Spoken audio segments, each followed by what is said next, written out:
What if I told you there's a Golgari commander that hands out an army of bird tokens to your opponents and somehow turns that into your win condition? Rendmaw, Creaking Nest. For 5 mana we get a 5/5 scarecrow artifact creature with both menace and reach. And this scary looking pile of metal has one of the weirdest and the most unique abilities out there. Whenever Rendmaw enters a battlefield or whenever we play any card with 2 different card types, every player will get to generate a 2/2 tapped flying bird token. And those birds will be goaded for the rest of the game, meaning they will have to attack every combat if able, and they have to attack someone other than us. Now, giving your opponents free creatures might sound like a terrible idea, but the goad ability completely flips that into an advantage for us, because those burbs will never be able to attack us. And once the board fills up with them, our opponents will be forced to swing them at each other turn after turn. And the amount of damage these little burbs will deal over the course of the game adds up really quickly. You can honestly view this ability as, whenever we play Rendmaw or any multi-typed spell, we get to put 8 power and 8 toughness worth of flying stats on the board, which will be permanently pointed at our opponents. And that is some absolutely insane value for just playing our deck like we normally would.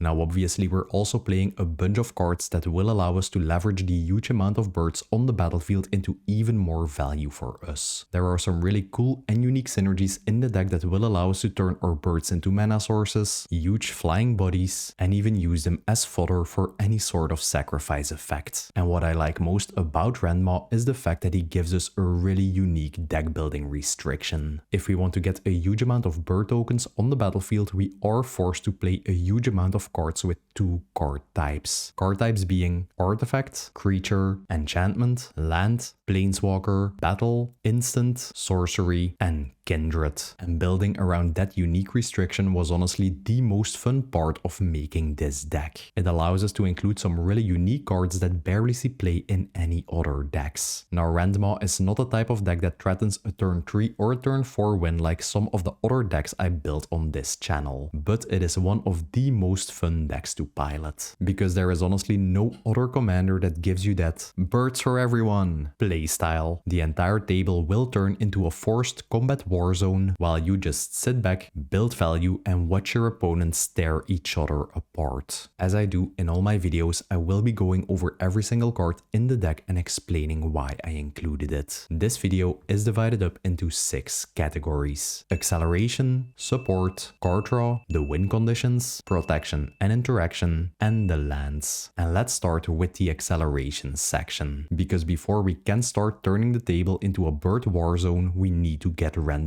online. These are the tools that will enable us to cast Rendmaw really consistently on turn 4, allow us to start generating birds way earlier, and give us all the mana we need to start deploying our value cards. First up, we are playing 7 2-mana mana dorks: a Coppermere, a Letmere, a Plaguemere, a Mannequin, a Milliken, a Hedron Crawler, and an Ornithopter of Paradise. Now at first glance, these look like a pile of really boring cards, but they are incredibly important for our overall game plan. Now I know, these are technically a little less tempo efficient than 1-drop mana dorks like an Elvish Mystic for example, but honestly that doesn't really matter in this deck. We are playing a 5 mana commander, so 1-drop dorks won't actually help us get Rendmaw out any faster anyways. And these creatures all have one incredibly important thing in common, being that they are artifact creatures. Early in the game they will help us ramp out Rendmaw and all of our other value engines, and unlike most mana dorks, later in the game they won't be that draws, because once Rendmaw is on the battlefield and we play any of these creatures, we get to generate bird tokens for the entire table, turning what looks like simple ramp pieces into one of the most efficient ways to start generating bird tokens. Now that we got those out of the way, let's dive into some of the more interesting cards. Twitching Doll, a 2-mana artifact creature that we can tap to add 1 mana of any color to our our mana pool, and it will also get a nest counter. Already functioning in exactly the same way as the previous cards, acting as a mana dork to help us get out Rendmaw one turn earlier, and a card that can generate us burp tokens later in the game. And that ability alone would already be more than enough reason to include this card in the deck. But on top of that, it has a second activated ability which honestly is just crazy. You can sacrifice Twitching Doll to generate a 2/2 spider token with reach for every nest counter on this card. Yeah, you can just be tapping this card for mana every single turn, stacking a huge amount of nest counters on it, and when the time comes in the late game you can then just sacrifice this card and you will get to generate a huge amount of spider tokens. And the fact that these tokens have reach is actually quite relevant, because usually whenever you are playing this Rendmaw deck it will be really easy to take 2 opponents out of the game. But once you have 1 opponent left, he will actually be able to swing his burp tokens at you. The goading effect does absolutely nothing if there are no other players in the game anymore, and you will be able to use your spider tokens to block any of the burp tokens they are swinging at you. Sanctum Weaver, a 2-drop enchantment creature we can tap to add 1 mana of any color to our mana pool for each enchantment we control. Now baseline, thanks to this creature being an enchantment itself, it will always tap for at least 1 mana. But whenever you do have any other enchantments on the battlefield, the amount of mana this little 2-drop creature will generate you is absolutely bananas. And since we are playing a total of 19 enchantments in this deck, the odds that you will get more than 1 mana of its activated ability are pretty big.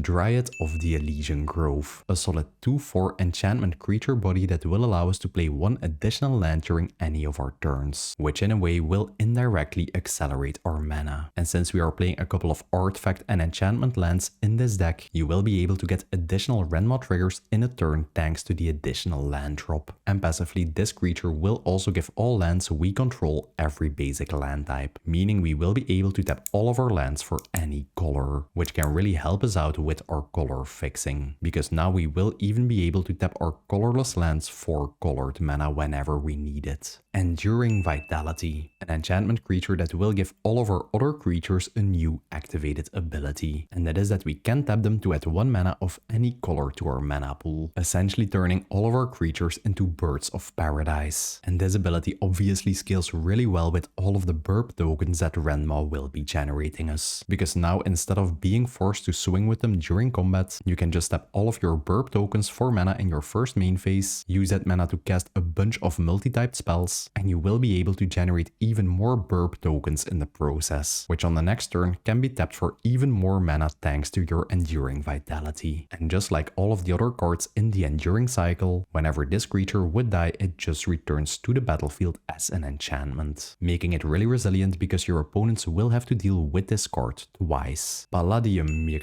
basically a Sol Ring on a multi-type creature body. While it's not as efficient as any of our 2-drop mana dork artifact creatures, since we are a mid-range deck and we do play some really high mana value cards, we will always have a use for the 2 colorless mana it generates us. Solemn Simulacrum, also better known as Sad Robot. Whenever this creature enters the battlefield, we get to search our library for a basic land card and put it into play tapped. A really nice way to accelerate our mana even further, since we will be able to get this creature out on turn 3 with any of our 2-drop mana dorks, and when Sad Robot dies, we get to draw a card, turning it into some sort of a cantrip, because it will always replace itself. Now Solemn is a classic card that provides excellent value in most commander decks, but in this type of Rendmaw deck, thanks to its dual typing, it provides even more value for us. Overlord of the Houndwoods. And let's just take a moment to appreciate how beautiful the alternate art version of this card is. It's a 5 mana creature with the Impending 4 mechanic, meaning instead of paying the regular mana cost, we can cast this for 3 mana. When we do, it will enter the battlefield with 4 time counters on it, and it won't be a creature until all of the time counters have been removed. Now that being said, even if you cast it for its impending cost on the stack, it will still be an enchantment creature, so you will always get a Rendmaw trigger whenever you cast it for its impending cost. And whenever it enters the battlefield, either be it as an enchantment or a creature, we get to create a tapped everywhere token, which is a land that we can tap for 1 mana of any color. So it is a card that will accelerate our mana, give us Rendmaw triggers, and since we are going for a late game plan, whenever all the time counters are removed from this card, every turn you attack with it, you will get to generate more and more everywhere tokens, just giving you access to a huge amount of of mana. And the only card in this section that doesn't have 2 types is a Soul Ring. This card is just way too good not to include in the deck. It is the best mana rock in existence. It will enable us to cast our Rendmaw as early as turn 3, which is just absolutely insane. It will help us vomit our hand whenever we have Rendmaw on the battlefield to generate us an absurd amount of burp tokens, and it will simply allow you to cast some of the more expensive spells in this deck way ahead of the curve. Next up, we have the support section. These are cards that have a really strong synergy with our overall game plan, but they didn't fit into any other category. Whether it's recursion, life gain, or even generating us additional creature tokens, these cards are the glue that keeps the entire deck together. Essence Warden, a 1-drop creature that whenever any other creature enters the battlefield will gain us 1 life. The best part about the ability being that it will trigger of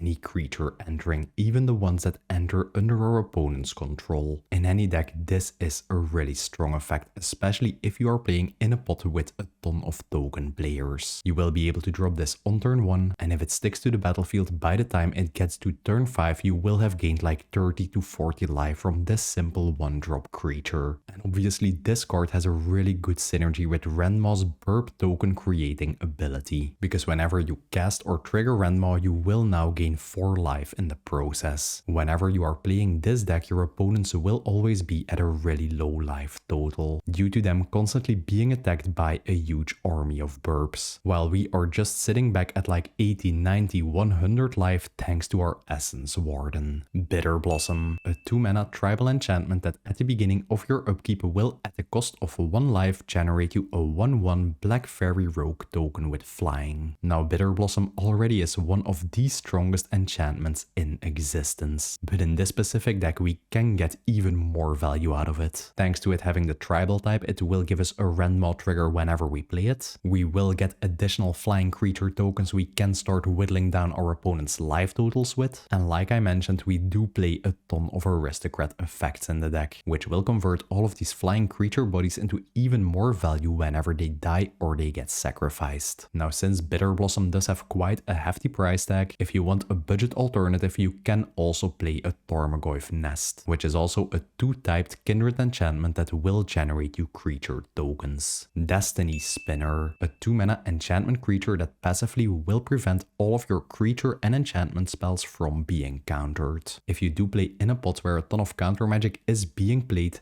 this card will just ruin any blue player's day. Evolutionary Leap. For 1 green mana and sacrificing a creature, we get to flip the top cards of our library until we hit a creature card, and then we get to put that creature into our hand. Thanks to Rendmaw, we will always have a huge amount of burp tokens we can sacrifice to this effect, making this card's ability essentially read pay 1 green mana and draw a creature, giving us the ability to dig really deep into our deck. And since most of our creatures are multi-typed anyways, we can then just play them, get another Rendmaw trigger, and we will get new burp tokens to sacrifice to this card's effect. Reap, a 2-mana instant speed spell that will allow us to return X cards from our graveyard to our hand, but we can only choose as many cards as the total number of black creatures our opponents control. Now in most cases this card is totally unplayable, because you won't ever be able to control the amount of black creatures that your opponents control. But since we are playing Rendmaw and we will be handing out black creature tokens to all our opponents, the value on this card is just insane. Even if you only get 1 Rendmaw trigger, this card will already recur 3 cards for just 2 mana, which is a really good deal. And since this deck relies on going to the late game, we will always have a huge amount of cards in our graveyard. Cards that we played, cards that we milled, cards that got removed, and whenever you then cast a Reap in the late game, you can just get like 9 to 12 cards back from your graveyard. You can then just replay them, and your opponents will then have to go through the same nightmare all over again. Springheart Nantuko. Whenever any land enters a battlefield under our control, we get to generate a 1/1 insect token, giving us a ton of fodder for any of our sacrifice effects, additional creatures we can take down our opponent's life totals with, and in some cases they can even act as chump blockers to protect your life totals. And that ability alone is already more than enough reason to include this card in the deck. But on top of that, it also has the Bestow ability, meaning that we can cast it for 2 mana as an enchantment aura onto one of our creatures, and whenever a land then enters the battlefield, we get the ability to pay 2 mana. When we do, we get to create a creature token copy of whatever the Springheart Nantuko is attached to. Let me just give you a couple of examples. You can use this to get multiple copies of your Essence Warden, just gaining you absurd amounts of life. You can start copying your Solemn Simulacrum. You can use this on your Essence Weaver, which will make each of those token copies tap for 1 more mana for each other Essence Weaver you control. And you can even use this on some of the really massive win-con creatures we play in this deck. This bestow ability gets really crazy, especially in the late game. Just keep in mind that whenever you do bestow this card with Rendmaw on the battlefield, you won't actually get a Rendmaw trigger, because on the stack it will only be an enchantment and not a creature. Court of Calling, the only tutor we play in this deck. For 3 green mana plus X, we get to search our library for any creature card with mana value X or less and put it onto the battlefield. And since this card has the Convoke mechanic, whenever we cast it, we can tap any untapped creature we control to help pay for the generic mana cost. This card obviously has a really good synergy with all of the burp tokens we'll be generating, because in your first main phase, before you have to swing with them, you can just cast your Court of Calling, tap all of your burps, and you will easily be able to go tutor up the biggest and scariest win-con creatures we play in this deck. Glissa the Traitor, one of the hottest Golgari mummies out there, and she has the meanest combination of keywords, being First Strike and Death Touch, meaning that any creature she gets into combat with that doesn't have First Strike will just be destroyed. And passively, whenever any creature an opponent controls would die for any reason, we get to pick an artifact card in our graveyard and return it to our hand. Now trust me when I tell you, this ability is nuts, since over the course of any game, creatures will always be dying, be it your opponent swinging at each other, people using removal spells on commanders, or even someone casting a board wipe, removing 6 burp tokens off the battlefield and you getting 6 Glissa triggers. And since we are playing a total of 25 artifacts, you will always have targets for Glissa's ability. And while Glissa is the hottest card in this deck, Griswold is the ugliest. And a fun inside joke is that whenever Griswold does get mentioned in our Discord server, Sheddington always feels the need to point out that it looks exactly like his stepdad. Now that being said, Griswold is a 3 mana 3/3 trample creature that at the beginning of your end step will generate a 1/1 plant token for every player, which is an ability that feels really similar to Rendmaw, just handing out creature tokens to everyone and creating even more chaos on the board. And all of these creature bodies feed directly into our Aristocrats game plan. And in addition to that, whenever any creature token would die, we get to put a +1/+1 counter onto Griswold, scaling really well with the plant tokens he will generate us and with all of the burp tokens we will be generating with Rendmaw. And thanks to this creature having trample, your opponents will just have to deal with him at some point, because if they don't, he will just keep stacking counters and you will be able to start taking opponents out of the game by swinging your 2020 Griswold at them.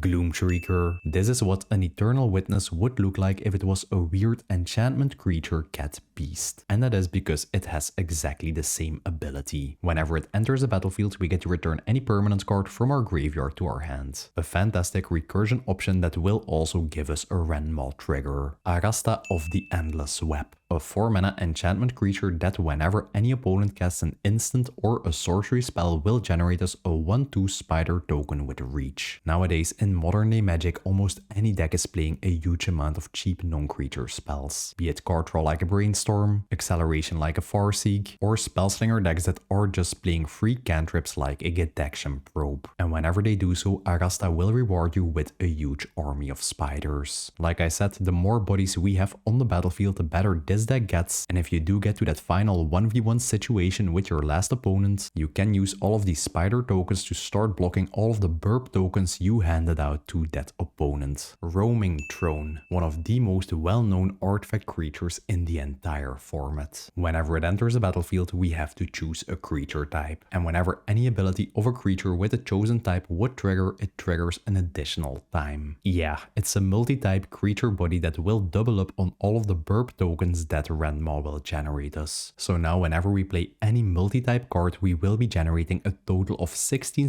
flying stats aimed at our opponents. Just be warned, whenever you do have a Rendmaw on the field and you play your roaming throne, you will only get one Rendmaw trigger, because Rendmaw will trigger when your roaming throne is still on the stack and it's not under your control yet. And in some specific situations, you can even name other creature types with this effect. You can name Elf to get double the amount of triggers out of your Essence Warden or your Poison Tip Archer. You can name Vampire to get double the amount of Blood Artist triggers, or you can even name Avatar to get double the amount of value from your Sephiroth and your Southwind Avatar. But I will be talking about those cards later in the video. And since Roaming Throne is a really expensive card, if you want to make the deck more budget friendly, you can also include a Primal Vigor, which is a card that is slightly less efficient but will also double the amount of burps that Rendmaw generates. And the last card in this section is a Whip of Erebos, a 4-mana enchantment artifact that will passively give all creatures you control lifelink. And since we will always be swinging with a huge amount of burps, lifelink is a really good keyword for this deck. Your burps will just be chunking down your opponents while you will be gaining a huge amount of life every single combat step, making your own life total go through the roof while your opponents are just getting packed down. For 4 mana and tapping this card, we can return any creature from our graveyard to the battlefield. It will gain haste and we have to exile it at the beginning of our end step, and you can use this effect in many different ways. If your Rendmaw has been removed like 4 or 5 times, instead of making him go to the command zone, you can just make him go to your graveyard and you will be able to get him into play for just 4 mana. If you are able to reanimate your Overlord of the Houndswood with this effect, you will instantly get 2 everywhere tokens, one from it entering the battlefield and the second one from attacking with it. And in one game I was just tapping my Millikin for mana, I milled my Craterhoof Behemoth, and then on a later turn I was able to reanimate it for just 4 mana, instantly winning me the game. Next up we have the card draw section. When you're constantly triggering Rendmaw and creating a huge amount of value across the board, the last thing you want to have happen is run out of cards in your hand. These are the engines that will keep our hand filled and allow us to keep playing multi-typed cards to just flood the board with our birds. Dockside Chef, a 1-mana enchantment creature that for 2 mana and sacrificing any artifact or creature will draw us a card. A really solid draw engine that later in the game will allow us to turn any birds or mana dorks we don't need anymore into actual card advantage. And since this is a 1-mana multi-type creature, you don't want to be playing this on turn 1. In most cases, it's better to wait until you have Rendmaw on the battlefield and then being able to create birds for everyone for just the 1 mana. Corrupted Conviction and Village Rites. Both cards have different names, but they have exactly the same effect. For 1 mana on instant speed, you get to sacrifice a creature and draw 2 cards. Really efficient spells that essentially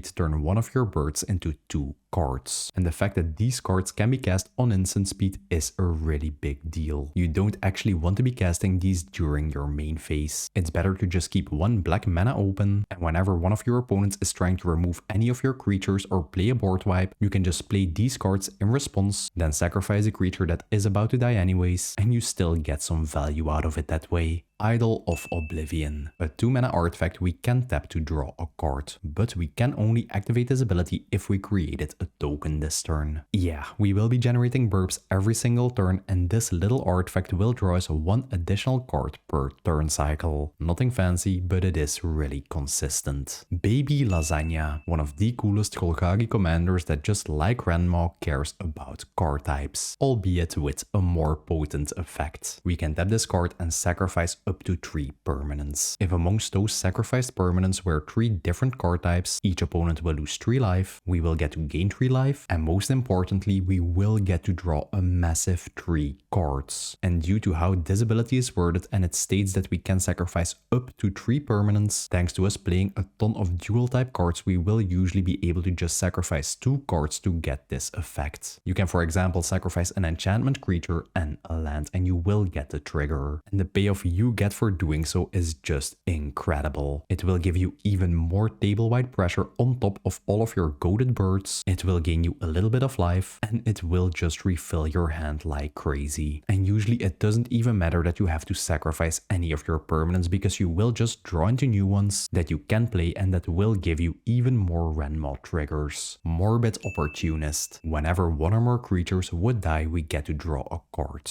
This ability will only trigger once per turn. turn. Now I run this creature in most of my decks, and that is because it will just generate you a huge amount of card draw over the course of the game if your opponents don't deal with it. But especially in this type of Rendmaw deck where there will always be a huge amount of burps on the battlefield, when your opponents are swinging at each other, blocking the burps with reach creatures, or just casting any of their removal, this card will just keep your card draw flowing. And we can easily bypass the once per turn restriction. Because let's say you have a card like Evolutionary Leap on the battlefield, you can just sacrifice one burp token during every player's turn and you will get to draw 4 cards per turn cycle. Driven and Despair. And let's start by looking at the Driven part. Whenever you cast this 2-mana spell, all of your creatures will get an additional line of text. Being whenever this creature deals combat damage to an opponent, you get to draw a card. And as you can imagine, with the huge amount of burp tokens we'll be getting off Rendmaw, this simple 2-mana spell will usually draw you between 4 to 6 cards whenever you cast it. We will have to attack with our burps anyways. And whenever this card is in your graveyard, you can actually cast the Despair part, which similarly for 2 mana will also give all of your creatures a new line of text. Whenever this creature deals combat damage to an opponent, they have to discard a card. And this simple effect can totally lock a player out of the game, because you will always be able to connect with your bird tokens, and this effect will just make them discard their entire hand. You can use this against any opponent that just played a card draw spell and refilled their entire hand, and whenever you get to that final 1v1 situation, getting this effect off and making that final opponent discard their entire hand will ensure that you will win the game. Agabos, Bleak-Hearted, a 4-mana indestructible enchantment creature that, just like all of the other Taros gods, will only become a creature if you have at least 5 devotion to black, meaning you do need to have a total of 5 black mana pips amongst permanents you control. Now whether you have the devotion or not on the stack, this creature will always have 2 types and will always give you a Rendmaw trigger. And whenever it is on the battlefield, either as a creature or an enchantment, whenever any other creature you control would die, you get the ability to pay 2 life and draw a card.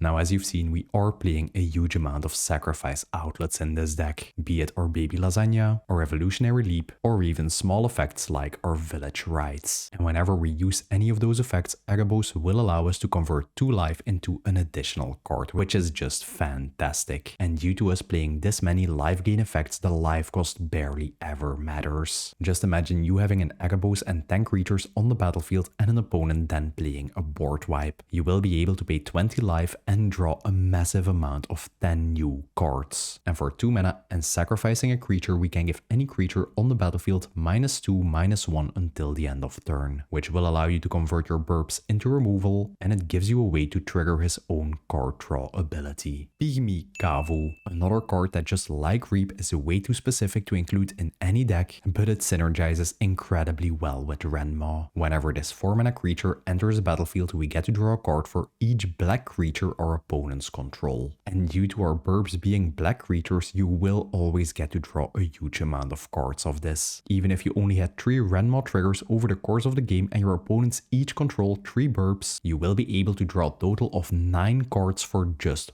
4 mana. Sounds pretty good, right? Species Specialist. Whenever this creature enters the battlefield, we have to choose a creature type. And obviously we will be naming bird. And the ability is really simple. Whenever any creature of the chosen type would die, we get to draw a card. And that's not just only for our bird tokens, but whenever any bird on the battlefield would die. And due to Rendmaw generating a total of 4 birds per trigger, this 4-drop creature will just draw you an immense amount of cards. And the last card in this section is a Toski, Bearer of Secrets. A 4-mana indestructible, uncounterable, has to attack every combat, and card draw engine squirrel. And the card draw effect works in exactly the same way as a Driven, but this time the effect will permanently be active on an indestructible creature body. Whenever any of your creatures do connect to an opponent, you will get to draw 1 card for each creature that connects. Yeah, with all of your bird tokens, Toski is just an absolute powerhouse in this deck that will draw you like 3 to 5 cards every single one of your turns. And due to this card having the indestructible keyword, it is really hard for your opponents to ever get rid of it. If you like these in-depth Commander deck tech videos and you want to support me and the channel, check out the YouTube membership program. Members will get early access to all of my deck lists, exclusive Discord channels where I'm always sharing what I'm currently working on, and of course that glorious Panzer helmet next to your name on YouTube. And a big thanks to all the current YouTube members. Thanks to you, I can keep pouring all of my love and passion for Magic into these weekly deck tech videos. And if you want to see what this community is all about, I'd highly recommend checking out the Panzer MTG Discord.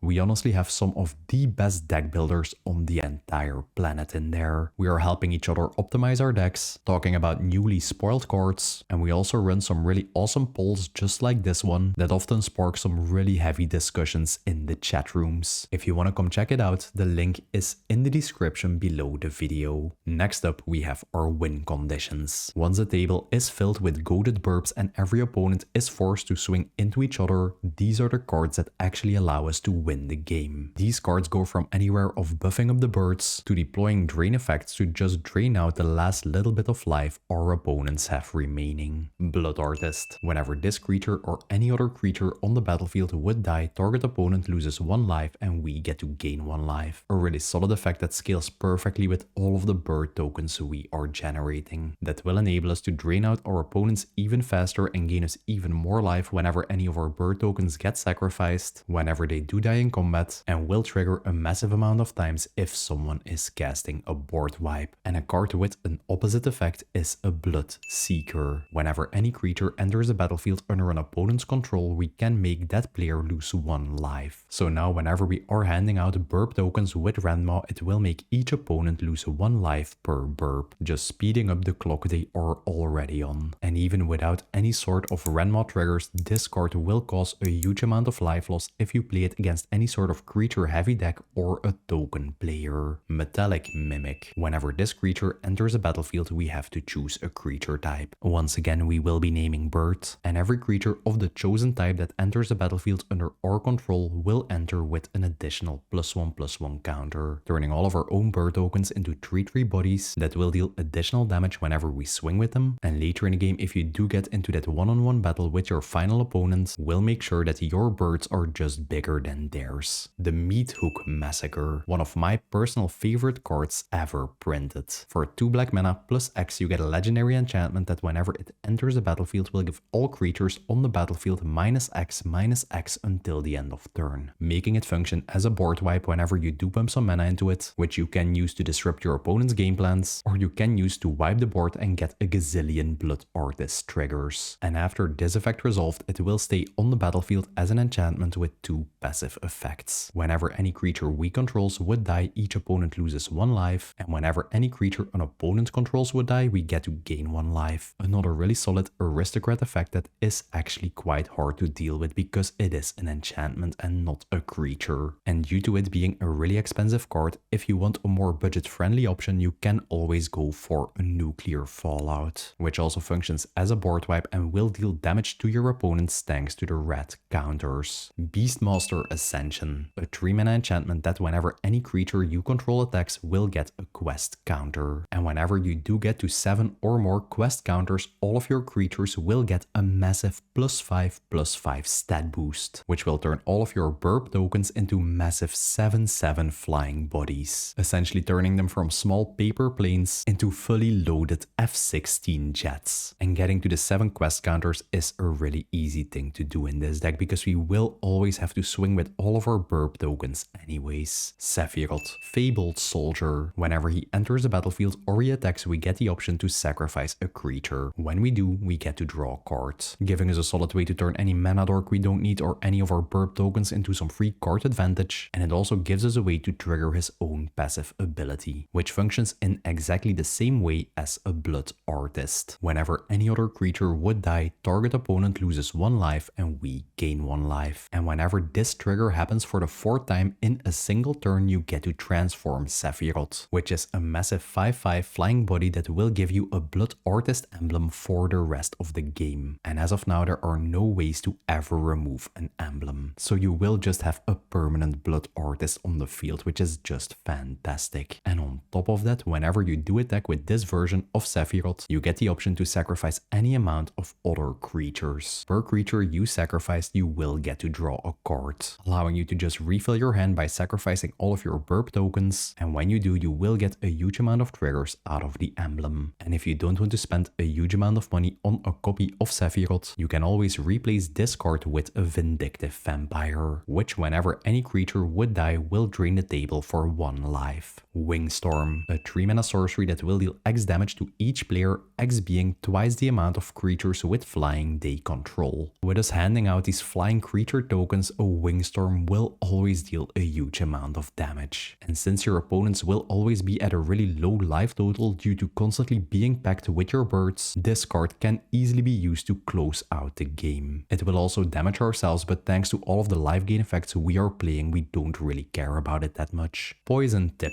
Archer. Whenever any other creature would die, each opponent loses 1 life. And when you compare this to a card like Sephiroth or Blood Artist, it will actually deal 1 damage to each opponent, not just a singular one. And a nice thing about this card is that it gives you some sort of indirect protection from any sort of board wipe. Because let's say there are a total of 30 creatures on the battlefield. Whenever you do control this creature and an opponent would play a board wipe, each opponent would lose 30 life, just making them unable to wipe the board. Southwind Avatar. My favorite card spoiled in the new Teenage Mutant Ninja Turtle set. Whenever any other creature we controls would die, we get to gain life equal to its toughness. And whenever we do gain life from any source, each opponent will lose 1 life. The amount of synergy that this last little ability has in this deck is just insane. Whenever you get a Blood Artist or a Sephiroth trigger, you will get to drain the table for 1 life. If you swing with 5 birds with a Whip of Erebos on the battlefield, you will get 5 instances of lifelink and you will get to drain the table for 5. And my favorite synergy is how crazy this card can get when you do have an Essence Warden on the battlefield. Because now whenever any creature enters the battlefield under anyone's control, all of your opponents will be drained for 1 life. Coat of Arms. This artifact will give each creature on the battlefield a +1/+1 stat boost for each other creature that shares a creature type with it on the battlefield. And it won't just be boosting our birds, it will be boosting the power and toughness of every bird on the battlefield. Let's say you had 3 Rendmaw triggers and each player controls 3 bird tokens. Since there will now be a total of 12 birds on the battlefield, each individual bird will get a +11/+11 stat boost, turning them into 13/13 flying fighter jets. And since all of them will be goaded, your opponents will only be able to swing them at each other. So usually whenever you drop this, 2 opponents will already take each other out of the game. The only risky thing being is that in some situations there will be 1 player left and they will actually get to swing their massive birds at you first before you can get to combat. So do make sure that you have an answer ready for that. In my experience, whenever you do drop a Coat of Arms, the game will just be over, either due to you getting 2nd place or you just winning the game if you can deal with your opponent's birds. Massacre Worm, arguably the strongest creature in this entire deck. Whenever it enters the battlefield, it will give all creatures your opponents control -2/-2 until the end of turn, which will destroy all of their low cost value creatures and mana dorks, and it will take out all of the birds you generated for them. And passively, whenever any creature an opponent controls would die, that player loses 2 life. And the game plan is as follows. You just want to be generating a huge amount of burp tokens, spend a couple of turns, make them swing at each other. Your opponents will then already be at a really low life total. You can then just drop your Massacre Worm, all of the birds will get removed, and usually the life loss is enough to just guarantee you an instant game win. The perfect target for your Court of Calling to go tutor up later in the game. Crater Hoof Behemoth, a classic game finisher that every commander player knows. It's a massive 8 mana haste creature that whenever it enters the battlefield will give all creatures you control +X/+X, X being the amount of creatures you control, and trample until the end of turn. Yeah, we are both a creature heavy deck and we will be generating a huge amount of tokens. And usually dropping a Crater Hoof will boost your board by like 10 power and you will just be instantly able to take opponents out of the game with your creatures. And a fun little budget substitute I found for a Crater Hoof is a Demolisher Spawn, which is a 7 mana 7/7 trample haste creature, and whenever you do have 4 or more card types in your graveyard and you attack with it, it will give all of your creatures a +4/+4 stat boost, which is a pretty huge amount, and thanks to us playing this many dual type cards, it will be really easy to meet this requirement. And the last card in this section is an Azuri's Predation, a massive 8 mana sorcery spell that whenever you cast it will generate you a 4/4 beast token for each creature your opponents control. And then all of those beast tokens will fight a different creature that your opponents control. Now in most decks this is already already a really good board wipe, because it will generate you a huge amount of tokens and it will take most creatures that your opponents control off the battlefield. But thanks to us handing out free burp tokens with Rendmaw, we will get to generate one additional beast per burp our opponents control. Our beasts will then fight them, they will survive in combat, and on a later turn we will be able to swing our army of beasts at our opponents. And a fun synergy that will probably never happen but that I really want to point out is how well this card scales with Coat of Arms. Because you will be generating like 10 to 20 beast tokens and they will get a +1/+1 stat boost for each beast generated. Just absolutely decimating your opponent's board and you will be able to win the game on your next turn. I can guarantee you that much. Next up we have the protection and the interaction. Rendmaw is the engine of this deck and it is really important to keep him on the board for as long as possible. These cards will allow us to protect our commander and any of our value pieces, and they will give us ways to disrupt whatever our opponents are doing. Eldritch Immunity. For 1 colorless mana we can give target creature we control protection from each color until the end of turn on instant speed. A fantastic way to protect our Rendmaw from any sort of spot removal like a Swords to Plowshares, a Deadly Rollick, or a Ravenous Chupacabra. And the best part about this spell is the fact that it has the Kindred typing, meaning that we will even get a Rendmaw trigger whenever we cast it. And for 5 mana you can also overload this spell, which is just the perfect answer to a Blasphemous Act and prevent your board from being wiped. Haywire Might, a 1 mana double typed creature that we can sacrifice for 1 green mana to destroy any sort of enchantment or artifact on the battlefield, while also giving us a way to trigger Rendmaw for just 1 mana. Malakir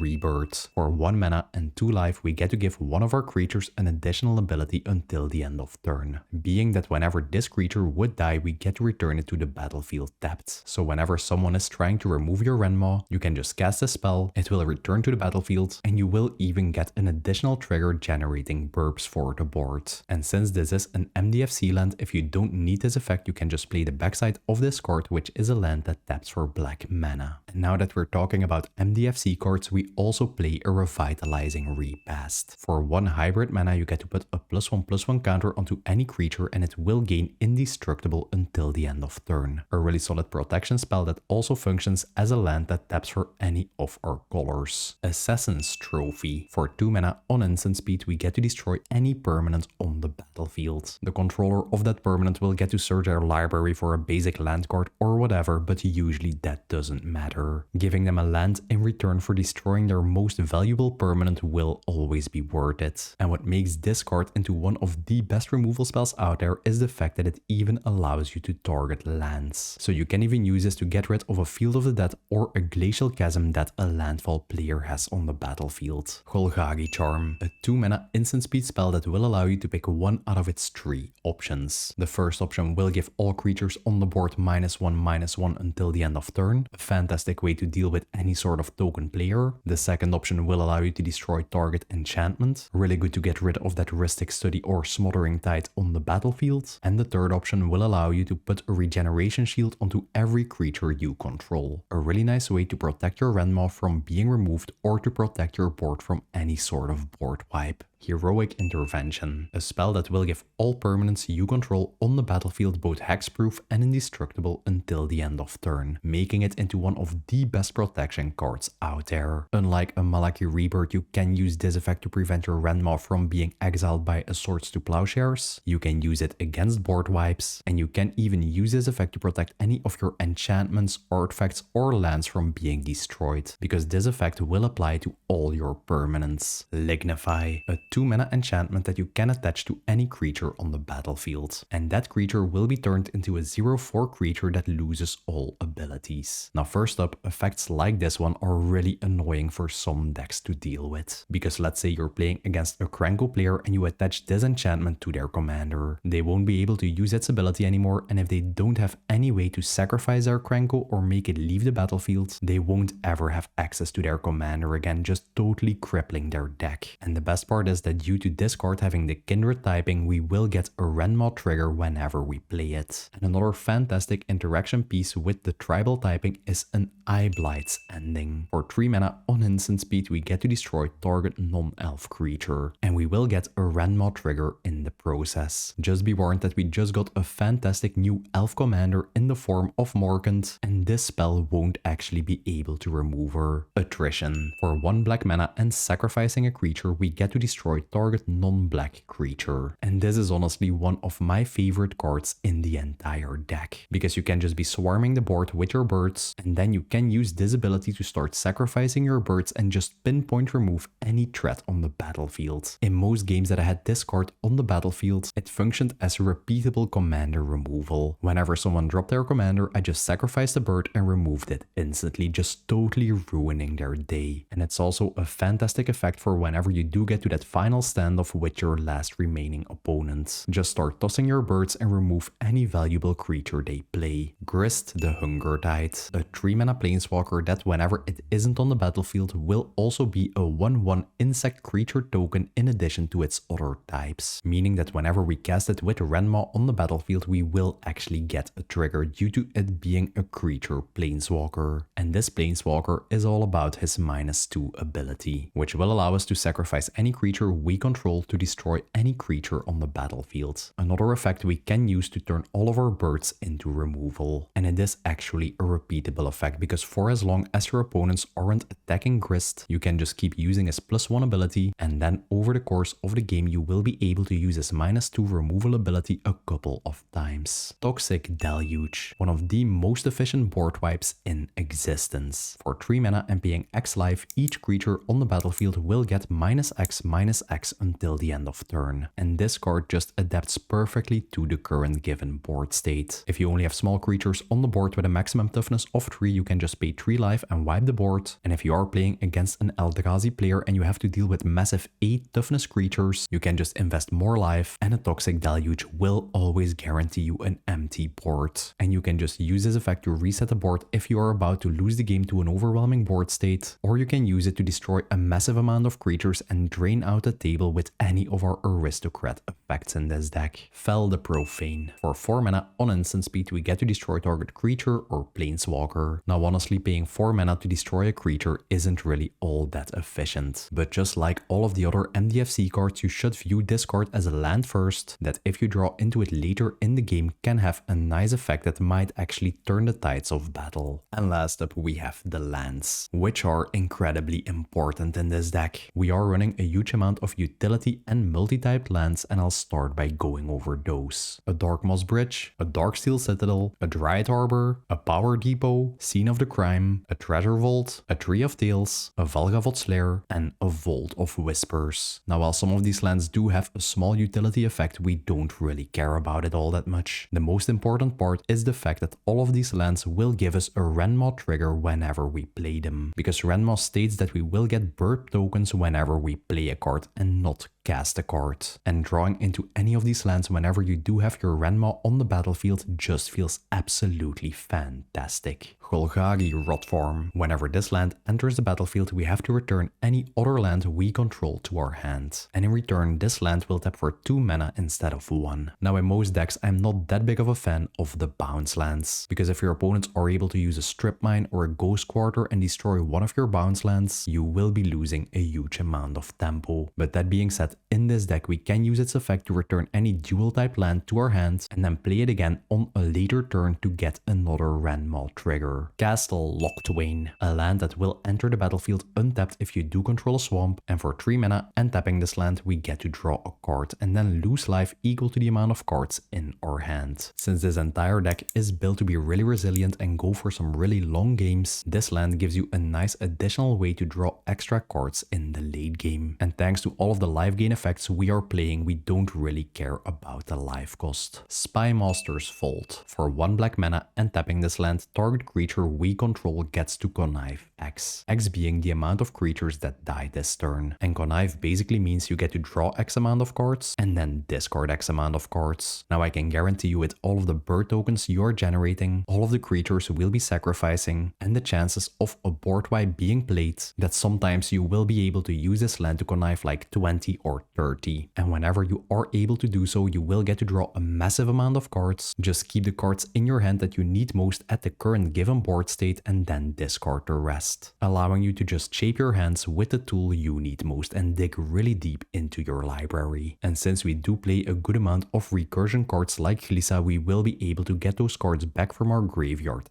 anyways. Urza's Saga. Yeah, you knew this card was gonna be in the deck. It's an enchantment land that works in the same way as a Saga. Its first stage will allow you to tap it for 1 colorless mana, making it function as any sort of regular land. The second ability gives you the option to create a golem token that scales with the amount of artifacts you control. And whenever it does get to its last stage, you get to search your library for any artifact card with mana value 1 or 0. Now the only target we have in the deck for this effect is our Sol Ring, which honestly is quite a good target at any point in the game. The main reason this card is included in the deck is just because of its dual typing and giving us that free Rendmaw trigger. And the fact that we get to fetch our Sol Ring for free is a nice addition. But like most Magic players know, an Urza's Saga is one of the most expensive lands out there. It only gives you a slight benefit in this deck, and if you don't want to play it, you can just replace it with a basic forest. And for the regular mana producing lands in this deck, we're playing a Command Tower, a Slow Land, a Cycle Land, a Pain Land, a Horizon Land, a Shock Land, a Tainted Wood, a Bond Land, a Vernal Fen, one of the Verge lands, a Check Land, and a Yavimaya. And that's it for my in-depth Rendmaw Creaking Nest deck tech. A commander that instead of winning through any fancy combos or one-turn kills, does something way more unique, giving your opponents an army of tokens and then weaponizing them against each other. It's grindy, it's interactive, it creates some hilarious game states, and it honestly plays nothing like any other deck you've ever played. I can guarantee you that Rendmaw is an absolute blast to pilot. If you made it all the way to the end of the video, let me know by dropping a bird emoji in the comments below. Share this video with everyone in your local game store, hit the like button, hit subscribe, and hit the bell notification icon so you won't miss next week's video. Thanks for watching, enjoy turning the table into a bird war zone, and I will see you in the next one.